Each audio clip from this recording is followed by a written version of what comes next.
বেশি বাড়াবাড়ি করলে 13 সালের 5ই মে যা ঘটেছিল রাত 12টার পর আমরা কিন্তু সাফ করে দিয়েছিলাম। মিডিয়ার সামনে এই ধরনের ভঙ্গিতেই তিনি গর্ব অহংকার করে কথা বলেছিলেন। আল্লাহু আকবার, আল্লাহু আকবার। যাদেরকে সাফ করে দিয়েছিলেন তাদের বংশধররা বাংলাদেশে এখন আছে। আপনারা কোথায় ভাই? এখন আপনারা কোথায়? এই কথাটা বলে একটা সপ্তাহ মানুষের সামনে আর মুখ দেখাতে পারলেন না। এখন কোথায়? গর্ব অহংকার করতে নাই, সীমালঙ্ঘন করতে নাই। গর্ব অহংকার আল্লাহ তাআলার চাদর। আল্লাহ পছন্দ করেন না কোনো মাখলুক এটার উপরে হাত দেখ। 15.5 বছর তাদের রাজত্ব ছিল অহংকার এবং গর্বের, দম্ভ এবং দাপটের। তারা মানুষকে মানুষ গণ্য করে নাই, সমস্ত মানবতাকে নিয়ে দফায় দফায় উপহাস করেছে।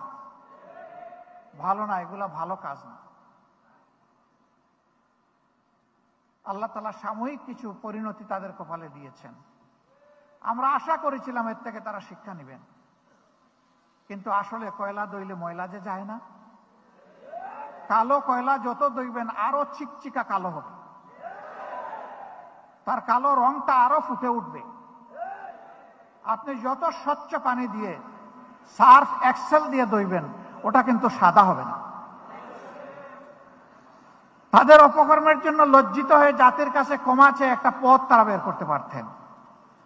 সেটা না করে আনসার লীগ নামে, সেটা না করে তারা বিচার লীগ নামে, সেটা না করে তারা এই দাবি লীগ নামে ওই দাবি লীগ নামে তারা ফিরে আসার চেষ্টা করছে।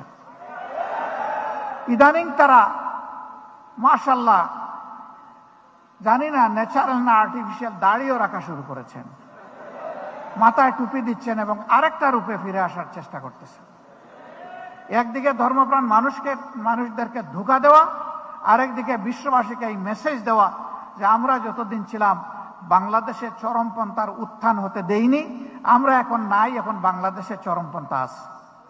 সবচাইতে বড় চরমপন্থী যারা, তারাই তাদের সন্তানদের হাতে মুগর এবং হাতুড়ি তুলে দিয়েছিল আর মাথায় হেলমেট পরিয়ে দিয়েছিল। এদের চাইতে বড় চরমপন্থী এবং সন্ত্রাসী বাংলাদেশে আর কেউ জন্ম নেয়নি। দল ধর্ম নির্বিশেষে একটা শান্তির রাজ্য, একটি সমৃদ্ধির দেশ, একটি ন্যায় ইনসাফ ভিত্তিক দেশ, একটা বৈষম্যহীন দেশ গড়ার জন্য, একটা করাপশন ফ্রি কান্ট্রি গড়ার জন্য, দুর্নীতিমুক্ত দেশ গড়ার জন্য আমাদের সকলের সমবেত হাতগুলা এক জায়গায় হয়ে যাক, সেটা আমরা চাই।